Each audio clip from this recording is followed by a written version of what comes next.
Vous venez d'où? d'Alger.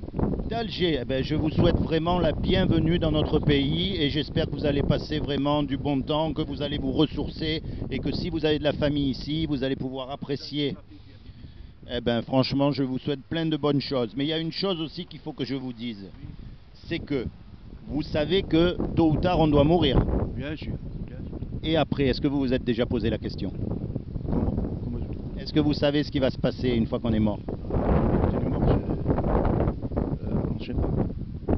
Une fois qu'on est mort, on va être jugé par rapport aux 10 commandements. Vous connaissez les 10 commandements? Oui. Alors les 10 commandements, ils disent, est-ce que vous avez déjà menti? J'ai menti. Moi aussi, vous savez, je ne vous juge pas. Comment on appelle quelqu'un qui ment? Menteur. Est-ce que vous avez déjà volé quelque chose? Voler quelque chose, je pense pas. Attention, j'ai pas dit beaucoup, mais même un petit peu. Quand j'étais jeune, même pas maintenant. Alors ça, c'est la question qui tue tous les hommes. Est-ce que vous avez déjà regardé une femme pour la convoiter dans la rue? Oui. Comme nous tous. Donc, le jour où on est mort, on va être jugé par rapport à cette loi-là. Et si je vous juge par rapport à cette loi, vous serez coupable ou innocent? Coupable. Et si vous êtes coupable et que Dieu est juste, vous irez au paradis ou en enfer? Je suis puni. Et vous serez puni en allant en enfer. Et ça vous gêne pas? Ça me gêne beaucoup. On ne veut pas aller en enfer, hein? Bien sûr. Maintenant, vous croyez en Dieu. Oui, je crois en Dieu. Vous savez que Dieu, c'est lui qui nous a fait. Oui. Vous avez des enfants? Oui, j'ai 8 enfants. Alors vous savez très bien que des fois, il faut leur donner la fessée.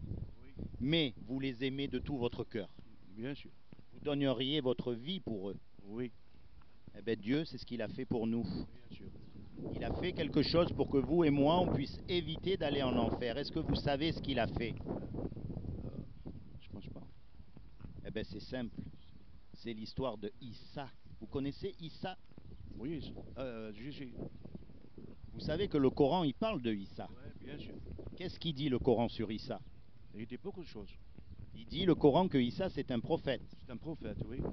Et qu'est-ce que le Coran dit sur les prophètes? Il dit comme... Le Coran dit qu'un prophète, il ne peut pas mentir. bien sûr. Donc, le Coran dit que Issa ne peut pas mentir. Donc, il faut écouter et croire ce que Issa il a dit. Bien sûr. Et Issa il a dit que c'est le seul chemin pour aller au ciel. Donc, Dieu il a dit, vous et moi, on a cassé la loi, on est coupable et on doit aller en enfer. Mais comme il nous aime, il a envoyé Issa et il a dit, quiconque croit que Issa c'est le Fils de Dieu et qu'il est ressuscité des morts, il aura la vie éternelle à mes côtés. Oui. Vous savez ce que ça veut dire de se repentir? Non. À partir d'aujourd'hui, changez de direction. Commencez sérieusement à penser à ces choses et parlez à Dieu. Mettez le vivant dans votre cœur. Dites-lui, est-ce que c'est vrai ce qu'ils m'ont dit tout à l'heure sur la plage? Est-ce que c'est vraiment Issa qu'il faut suivre? Est-ce que c'est... Parlez-lui et je vous garantis que vous le regretterez jamais. Merci de nous avoir accordé tout ce temps et je vous souhaite encore une fois de passer un très bon moment dans notre ville. Bonne journée.